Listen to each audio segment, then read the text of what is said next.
hang on a minute. Is it safe to touch the car door handle? Should we sanitize it first? Yes, you should. But this is not sustainable. It's not practical. You can't do this every time you sit in the car. So then what do you do? In this video, I'll give you simple tips and tricks to keep you and your family safe. So let's begin.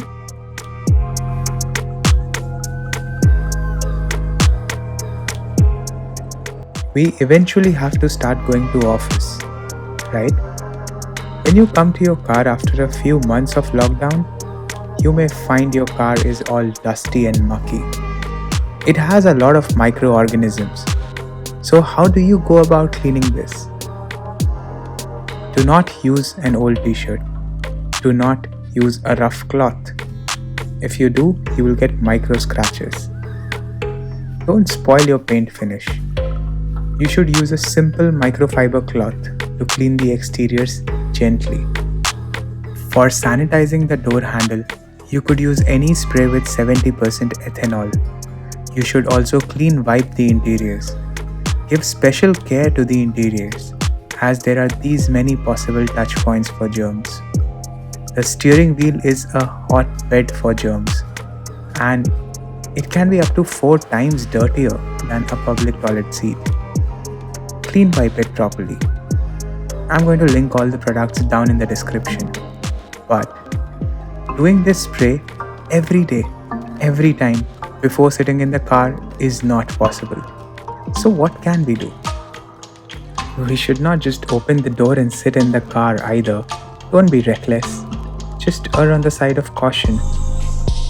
As you start going to office, you will have contact with other people and unknown surfaces.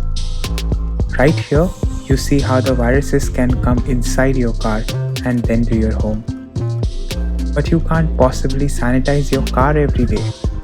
Here are a few simple tips and tricks to make your car corona-free. First, when you're at office, wash your hands. Sanitize them often. Also, sanitize your gadgets before leaving from office. Next, when you get in your car, grab the sanitizer. Keep the sanitizer somewhere you can access it without touching any surface. Notice that I haven't even touched the door handle from inside yet. I haven't even shut the door. After properly sanitizing your hands, you can shut the door and touch the steering. We should have a separate mask inside the car, which is only for the car. So right about this time, you take off your office mask and change to the mask that you have in your car. Just remember that both the masks should not touch each other. And finally, when you get off the car, just sanitize your hands once more before entering your home. After the lockdown, the cars will be seen as the safest mode of transport. It is undoubtedly better than traveling in any form of public transport. Cars are safer, but also very vulnerable. Follow these simple tips so that we can keep the virus and infections at bay. It is upon us to keep the family safe. So let's do it. I hope this video was helpful for you. Please hit like and subscribe to the channel. Also, watch the other car related videos here. Thank you.